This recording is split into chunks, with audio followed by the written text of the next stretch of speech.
A blessed Sunday to everyone. Welcome to Pananaw Moments, where we reflect on the Sunday Gospels.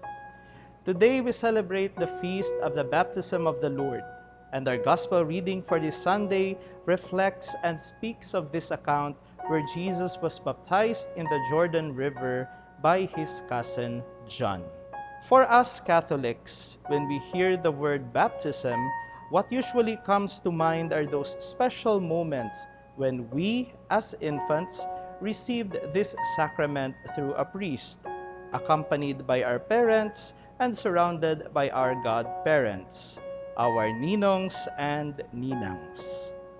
This once-in-a-lifetime event is often memorialized through photographs. But what does our baptism really mean? How do we understand our baptism?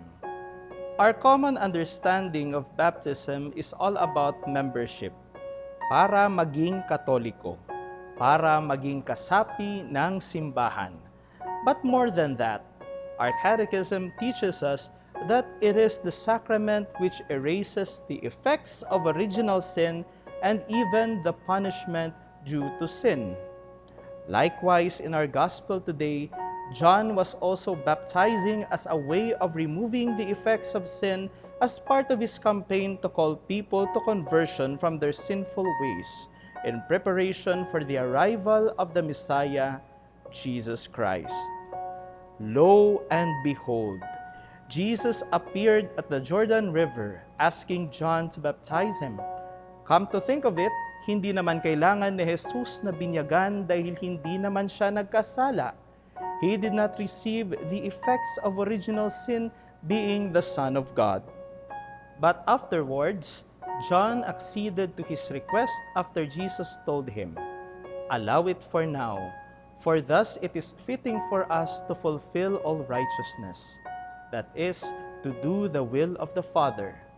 Hayaan mo na at gawin natin ang kagustuhan ng Ama." The baptism of Jesus is more significant because it does not intend to remove the effects of any sin. Rather, his baptism is a perfect manifestation of his willingness to embrace our humanity. Mga kapatid, ganun tayo kamahal ng Diyos. Gusto niyang mayakap niya tayo. Gusto niyang mayakap ang ating pagkatao para mailigtas tayo. Sabi nga ni Saint Gregory of Nazianzen, his baptism was not meant for himself but for us. He wanted to be baptized like us, just as he wanted to become like us. Our celebration today invites us to recall the day of our own baptism, and in a special way to remember our own John the Baptist, the priest who conferred this sacrament to us. Let us remember that day when our parents and godparents made the choice for us, the choice to embrace Jesus. Pinili ng ating mga magulang at mga ninong at ninang na mapabilang tayo sa simbahang ito upang mayakap si Kristo. Just like Jesus embraced our humanity through his baptism, our baptism also enabled us to know, embrace, and love Jesus.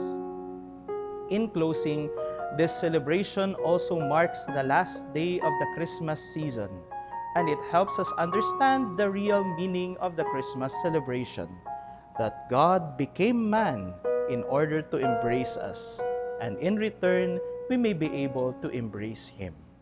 And so, we thank the Lord for giving us our parents and godparents, ang ating mga magulang, ang ating mga ninong at ninang who made the choice for us, yung choice na hindi natin kailanman pagsisisihan.